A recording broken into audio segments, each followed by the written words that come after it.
Surgical strike के बाद सेना के पराक्रम पर सवाल उठाने वाली कांग्रेस को सैनिकों और उनकी पेंशन से जुड़े किसी भी मुद्दे पर बात करने का अधिकार नहीं है। रविवार को हमीरपुर में वरिष्ठ भाजपा नेता एवं पूर्व मुख्यमंत्री प्रोफेसर प्रेम कुमार धूमल ने ये बड़ा बयान दिया है। गौरतलब है कि रविवार को कांग्रेस के राहुल गांधी ने प्रदेश के 2 स्थानों पर चुनावी सभाओं में अग्निवीर योजना पर सवाल उठाए थे। पूर्व मुख्यमंत्री ने बताया कि फील्ड मार्शल मानेक शाह की पेंशन को कई वर्षों तक रोकने और उनको बेइज्जत करने का काम कांग्रेस की सरकार ने किया था। वर्षों बाद जब डॉक्टर अब्दुल कलाम आजाद देश के राष्ट्रपति बने थे, तब उनकी पेंशन बहाल हो सकी थी। पूर्व मुख्यमंत्री ने कहा कि सैनिकों और शहीदों के ऊपर बोलने का अधिकार कांग्रेस को नहीं है। उन्होंने कहा कि सैनिकों का दशकों पुराना 1 रैंक 1 पेंशन का मुद्दा अगर किसी ने हल किया है तो वो प्रधानमंत्री मोदी ने ही किया है। पूर्व मुख्यमंत्री ने कहा कि जब प्रधानमंत्री मोदी अग्निवीर योजना के तहत युवाओं को 4 वर्ष की नौकरी और उसकी रिटायरमेंट के पश्चात लाखों रुपए के साथ साथ अगले रोजगार की सुनिश्चितता दे रहे हैं,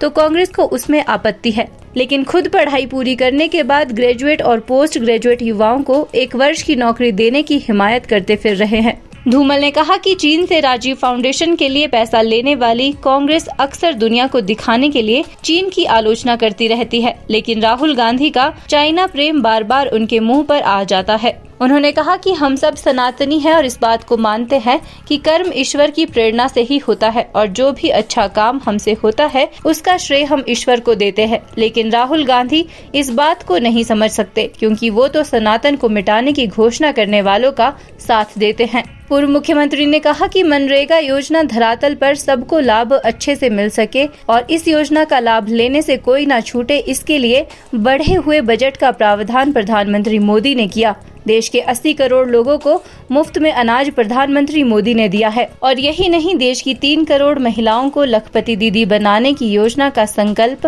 प्रधानमंत्री ने लिया हुआ है। मुद्रा योजना, स्वनिधि योजना, स्टार्टअप योजना सहित छोटे छोटे व्यापारी के उत्थान के लिए भी प्रधानमंत्री मोदी ने योजनाएं चलाई है। पिछले 10 वर्षों में 25 करोड़ लोग गरीबी रेखा से बाहर निकले हैं। उज्ज्वला योजना में करोड़ों महिलाओं ने धुआं रहित रसोई अपनाई। कई परिवारों को खुले में शौच मुक्त करते हुए करोड़ों शौचालय मोदी सरकार ने बनाकर दिए हैं। धूमल ने चुटकी लेते हुए कहा कि ना 9 मन तेल होगा, ना राधा नाचेगी। इस बात को चरितार्थ करते हुए कांग्रेस पार्टी अब 8,000 देने की घोषणा कर रही है और कह रही है कि उसके लिए लिस्ट बनाएगी, जबकि 2 लिस्टें पहले ही बन चुकी है, पर आज तक किसी भी महिला को 1500 नहीं मिले। उन्होंने कहा कि कांग्रेस वो पार्टी है जिसने बार बार संविधान में छेड़छाड़ की। लगभग 65 बार कांग्रेस ने देश का संविधान छेड़ा है और बदला है। देश में आपातकाल थोपने वाली कांग्रेस की सरकार इस देश में जब जब रही है, तब तब संविधान और लोकतंत्र खतरे में पड़ा है और आज यही लोग